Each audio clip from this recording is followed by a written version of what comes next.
proche de toi? Non! Non, je l'ai fait exprès. Je suis dramatique. Dramatique. Bonjour! Bonjour à toutes et à tous et bienvenue sur NeuroGym en ligne. Francine et moi, on est très contents d'être avec vous dans une nouvelle capsule vidéo. Aujourd'hui, on va faire la deuxième partie des transferts. En fait, on va revenir sur certains concepts. On a eu des petits problèmes techniques dans l'ordre du premier enregistrement. De tout ça. De lumière, de caméra, de tout. Donc, on se réessaye aujourd'hui. On espère que ça va bien aller. Donc, on va rapidement revoir les différentes techniques parce que c'est important. Hein, ça va faciliter beaucoup la vie d'être capable de se lever de façon efficace et sécuritaire. Puis ça permet aussi, mais quand on sait comment se relever, mais ça permet d'avoir moins peur de bouger puis de faire des choses parce qu'on sait qu'on ne sera pas mal pris si jamais on tombe. Donc voilà, je vais vous montrer les différentes techniques. C'est à essayer si vous êtes avec quelqu'un, vous êtes sûr de pouvoir vous relever. Donc sinon, vous pouvez faire appel à un professionnel de la santé, donc un ergothérapeute, un physiothérapeute pour pratiquer et vous enseigner les bonnes techniques qui vous conviennent. Donc, si vous aimez la vidéo, on vous invite à faire un pouce sur la vidéo, à faire un j'aime. Si, vous pouvez également vous abonner à notre chaîne YouTube et nos différentes plateformes en cliquant sur le bouton s'abonner juste en dessous. Sachez que ça nous aide beaucoup, donc on vous remercie de faire partie de notre belle communauté. Et bien sûr, vous pouvez partager en grand nombre aux personnes que ça pourrait intéresser et aider. Sur ce, on s'installe. Bien, on part à l'intro et on vous rejoint dans un instant. Ok, excellent. Rapidement, les trucs que je vais vous donner, c'est les trucs standards qu'on enseigne. Chaque personne est différente. Par contre, il y a des gens qui vont avoir de la spasticité, qui vont avoir certaines douleurs, qui vont avoir des paralysies plus ou moins importantes. Donc, à ce moment-là, des fois, il faut modifier les techniques. Mais, je vous les montre rapidement. Donc, maintenant, ce que je vais vous montrer, le premier, c'est le chevalier. C'est pour ceux qui peuvent se mettre debout ou qui, soit complètement debout ou semi-debout, qui veulent faire le transfert en utilisant leurs jambes. Là, on a des petits problèmes de caméra, donc je peux pas me mettre à côté, vous allez me voir à moitié, mais je vais vous expliquer. C'est strange, hein? Oui! On va trouver la solution, mais pour l'instant, on fait ça comme ça. Donc, on est désolé de tout ça, hein? On n'est pas des caméramans. Je vais te laisser de l'espace. Okay. Donc, quand on veut aller au sol, mettons que si on est debout, on peut utiliser cette technique-là aussi pour aller au sol. Ce qu'on va faire, c'est qu'on va prendre notre jambe la plus forte, on va la mettre devant, on met la jambe la plus faible derrière et on plie. Ça vient de voir? Oui, regarde. On plie les genoux et on va faire avec, hein, on est désolé, on plie les genoux et on descend comme ça. On n'a aucune idée pourquoi ça devient noir et blanc, donc on est désolé de ça. Et voilà, donc quand on est tombé au sol, par exemple, qu'on est assis complètement au sol, ce qu'on va essayer de faire par la suite, c'est d'aller se mettre à quatre pattes ou pour ensuite se mettre sur les genoux. Donc, on va se mettre sur les genoux, comme ça. Idéalement, on peut prendre un appui sur un meuble ou près d'un mur. Et ensuite, on va aller mettre la jambe la plus forte devant. On peut utiliser nos bras pour tirer la jambe. On peut passer la jambe sur le côté. C'est quand même l'étape qui, moi, je trouve là, que les gens ont le plus de difficultés, surtout si vous avez la spasticité. C'est quand même assez difficile. C'est parfois l'étape qui va faire en sorte que certaines personnes ne pourront pas utiliser cette technique-là, même s'ils utilisent leurs jambes. Un peu comme Francine, on l'a déjà essayé ensemble. C'est vraiment une étape difficile, ça fait mal aux genoux. Oui, mais ça me fait mal aux genoux. Peut-être si je mettais quelque chose, un petit pad aux genoux, ça sera à essayer. Oui, c'est ça. C'est à essayer, mais c'est ça. Sachez que c'est quand même l'étape qui est difficile. Ouais. Ensuite, on peut mettre notre main sur notre genou pour nous stabiliser ou on met un appui et on pousse fort et on se relève, on ramène l'autre jambe derrière et on est debout. Voilà. Voilà, tout simple. L'autre façon de faire, c'est avec nos bras et un petit peu de nos jambes. Donc, si je suis assise au sol, que je veux remonter dans le lit, je peux me mettre devant comme ça. Ce qu'on va essayer de faire, c'est ramener nos jambes le plus près possible de nous. Et même si on est capable d'aller mettre un petit peu de poids sur nos jambes, donc on se balance comme ça, On met nos bras derrière. C'est sûr que ça, là, c'est quand même assez exigeant. Il faut avoir une bonne souplesse au niveau des épaules. Et là, on se tire. Et on peut pousser dans nos jambes si on est capable. On se tire, on se pousse vers le haut, on se tire et on amène nos fesses comme ça. Oui. Voilà. La même chose si on veut aller au sol. Et on se retient comme ça. On peut également le faire de côté de biais. Donc, on va faire un arc de cercle, une demi-lune avec nos fesses. Donc, si je suis au sol comme ça, je ramène mes jambes, vous allez peut-être un petit peu mieux voir. On va essayer de se mettre sur les jambes, nos jambes comme ça. Si possible, ceux qui sont raides, ça va être difficile, là. On met la main qui va nous pousser le plus près de nous, l'autre main assez loin pour avoir de l'espace pour nos fesses. Et là, on se pousse et on fait un demi-cercle comme ça avec nos fesses. On l'avait montré dans la première partie avec Francine. On peut utiliser en fait un matelas, un petit banc, un petit meuble, des fois pour faire un entre-deux parce que cette hauteur-là, c'est très haut et c'est très difficile. Il y a beaucoup de gens qui ne sont pas capables de le faire parce que ça demande vraiment beaucoup de force dans les bras, beaucoup de souplesse. Donc là, on peut le faire en étapes, mais c'est le même principe. C'est juste que vous allez devoir lever moins haut. Maintenant, je vais vous montrer en fauteuil. Donc, maintenant, je vais vous montrer sur le fauteuil roulant. C'est plus haut. Encore une fois, on peut utiliser soit un coussin, des matelas, un petit meuble pour faire un entre-deux. Mais c'est le même principe. Donc, on va se mettre devant. Donc, si on est au sol, on ramène nos jambes. Et là, vraiment le plus loin possible, on se met collé sur le fauteuil. On va basculer, puis emmener nos fesses, notre poids sur nos pieds. On va chercher le fauteuil et là, on se tire. Donc, si on est capable d'utiliser un petit peu nos jambes pour nous pousser en utilisant nos bras, on peut faire cette technique-là. Sinon, une autre façon de faire, c'est de côté comme ça. Donc, la même chose. Toujours ne pas oublier de mettre les freins. Ah oui, mon Dieu, j'ai oublié. Toujours mettre les freins. De toute façon, dès que vous allez mettre votre... Si les freins ne sont pas mis, dès que vous allez mettre du poids, le fauteuil va partir. Vous allez vous en rendre compte. Certaines personnes, en fait, ça arrive vraiment souvent que les freins sont... soit que les pneus sont dégonflés, que les freins sont dévissés un petit peu et que les fauteuils bougent. À ce moment-là, vous pouvez le mettre contre un mur, vous pouvez demander à quelqu'un qui le tienne. Moi, honnêtement, je le tiens tellement chez beaucoup de gens quand ils font les transferts parce que ça bouge. Il faut faire vraiment attention. Certaines personnes sont habituées puis ils savent comment mettre le poids puis faire le transfert rapidement pour pas que le fauteuil bouge trop, mais prenez pas de risque, là, c'est quand même dangereux.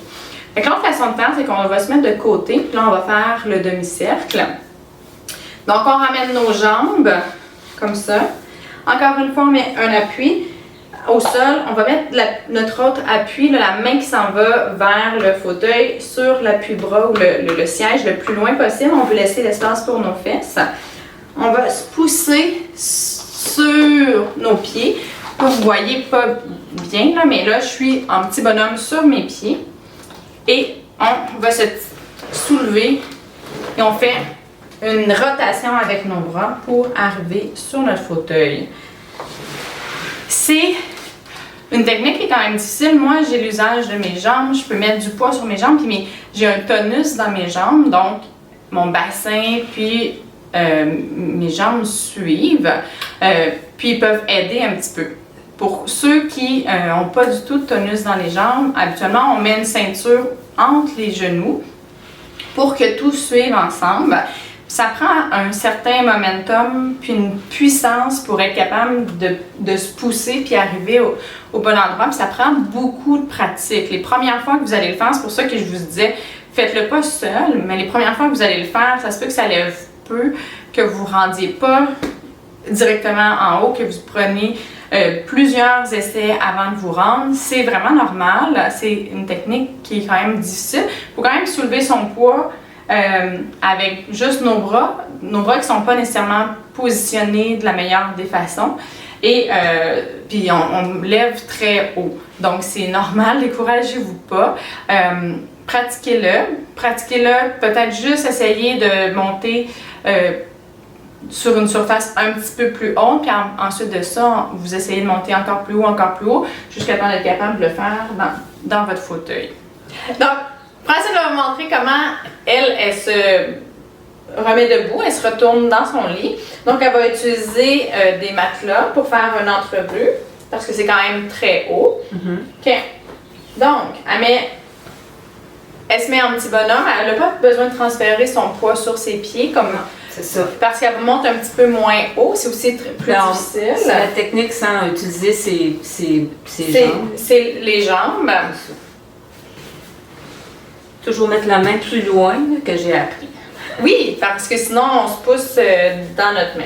OK. Là. Fait qu'elle se replace les pieds. Ouais, c'est parce que OK. Bon. On met les pieds le plus près de nous possible. Ça va transférer quand même un petit peu de poids. Donc elle va monter ses bras comme ça. Et là, oh, elle se lève. That's it! Hey! Yeah! Super! Ça va bien. Ça va très bien. On va attendre que ça vienne blanc. On a un karma avec ça. Oh mon Dieu! Bon. Tenons-nous prêts, comme ça, il n'y aura pas de noirceur. Donc, excellent. Donc, on vous a montré les différentes techniques. On vous aura montré, avec des problèmes techniques encore, là, mais les différentes techniques pour le relevé du sol. Donc voilà, c'est à essayer, hein, à voir avec vous aussi qu'est-ce qui fonctionne. J'ai pas montré nécessairement les techniques pour ceux qui ont un seul côté qui fonctionnel, pour ceux qui ont eu un AVC, par exemple. Habituellement, on va utiliser, ces personnes-là vont utiliser le chevalier, puis ils vont mettre la jambe qu'on dit saine, la bonne jambe en avant, l'autre jambe pliée. Ça peut faire mal, il peut y avoir de la spasticité un petit peu, là, mais on est capable de le faire rapidement. Habituellement, ça aide d'utiliser le momentum de pousser. Plus on y va lentement, plus c'est exigeant. Donc, il faut le pratiquer pour avoir le bon momentum, avoir le bon équilibre et savoir comment faire. Fait que pour ça, il faut vraiment le pratiquer là, à plusieurs fois pour être à l'aise pour le faire. Mais on le pratique en toute sécurité avec quelqu'un au besoin et près d'une surface stable. Donc voilà pour la vidéo, la partie 2, la reprise des enseignements du transfert. Donc, si vous avez des questions, n'hésitez pas à nous les écrire. Si vous avez d'autres besoins également, vous pouvez nous les écrire. Ça nous fait toujours plaisir de vous lire. Puis une chose qui nous fait vraiment plaisir, c'est quand vous faites des pouces sur la vidéo ou quand vous vous abonnez à notre chaîne YouTube puis que vous faites partie de notre belle communauté. Donc, on vous remercie de cela. Et également, vous pouvez partager un grand nombre de personnes que ça pourrait intéresser et aider. C'est important de savoir comment faire des transferts pour pouvoir les faire, le relevé du sol, pour pouvoir les faire en toute sécurité. Puis également être plus confiant de ne pas rester mal pris si jamais on tombe. Si jamais vous êtes vraiment blessé, là je vais faire une dernière parenthèse, si jamais vous êtes vraiment blessé, à ce moment-là, mieux vaut rester au sol puis appeler les secours. La première étape là, quand on est tombé, c'est vraiment premièrement, se calmer et d'évaluer la situation. Oui, ça c'est okay? Ouais. Donc, est-ce que vous êtes blessé à la cheville ou au genou? Est-ce qu'il y a un saignement? Est-ce qu'il y a on a besoin d'une attention médicale plus urgente? À ce moment-là, calmez-vous, appelez les secours que vous avez besoin. Il y a des personnes qui ont des personnes ressources, soit un voisin, soit un membre de la famille qui peut répondre rapidement.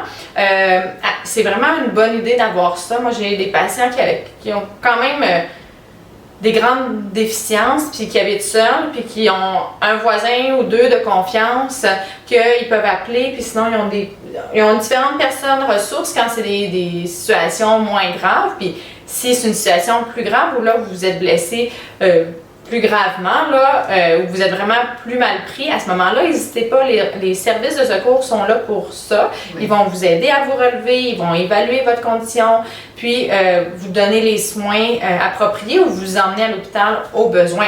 Mais sachez, je vous dis pas ça pour vous faire peur du tout, parce que la majorité des chutes résulte pas toujours en des grandes blessures, là. Surtout si on apprend à tomber, si on y va doucement, puis c'est la majorité du temps, c'est un peu comme ça que ça arrive, là, les chutes, on se laisse un peu tomber.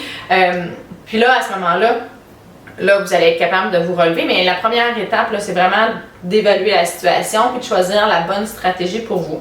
Si vous n'êtes pas blessé ou qu'il y a juste un petit peu, des fois, on peut être égratigné un petit peu, puis ça peut avoir cogné un petit peu, mais il n'y a rien de grave. Mais des fois, la jambe peut nous lâcher. Moi, ça m'est arrivé une fois, ma jambe a lâché, je sais pas pourquoi, là. Ouais. Puis je suis tombée quand même assez direct, là. Mais j'ai pas paniqué, je me suis calmée, je me suis replacée un peu les jambes, puis là, j'ai rien fait, je pouvais pas. J'avais mal. Fait que là, j'ai appelé C'est ça. ma ligne de secours, là. Ouais. Mais ce qui est important, c'est de regarder aussi quelques heures plus tard comment ça va. Parce que sur le coup, il n'y avait rien qui paraissait. Mais après, j'avais une grosse entorse, tu sais. Puis au début, il n'y avait rien, là. Mais ça s'est mis à enfler. Fait qu'il faut surveiller aussi par la suite, c'est important. Oui, tout à fait. Ben, c'est vraiment un bon point, en fait. Puis surtout qu'il y a beaucoup de gens qui ont des troubles de sensibilité. Donc, vous êtes blessé, mais vous ne le verrez pas nécessairement. Fait que là, à ce moment-là, oui, il faut regarder plus tard, puis consulter au besoin. Donc voilà. Donc, vraiment, c'est des choses à travailler. Ayez confiance en vous. La plupart des gens ne sont pas trop téméraires, donc ça va quand même bien. Donc, faites vos choses, faites attention, mais la clé du succès, c'est s'entraîner. Entraîner notre équilibre, entraîner notre force, puis pratiquer les transferts. Comme ça, vous avez tous les outils pour éviter les chutes, puis pouvoir profiter de la vie pleinement. Donc voilà, donc c'est assez pour la vidéo. On espère que les informations vous sont utiles. C'est là pour ça, donc comme je l'ai dit, n'hésitez pas à nous poser des questions si vous avez besoin de plus amples informations. Ou si vous avez, vous, des façons que vous faites vos transferts, envoyez-nous vos vidéos. Oui. Ça serait important, puis ça aide les autres aussi. Oui, exactement. Donc, chaque personne personnalise des fois là, la façon de faire. Donc voilà, sur ça, on vous dit un grand merci de nous suivre et on vous souhaite une excellente journée. On a hâte de vous voir dans une prochaine vidéo. Au revoir, à bientôt!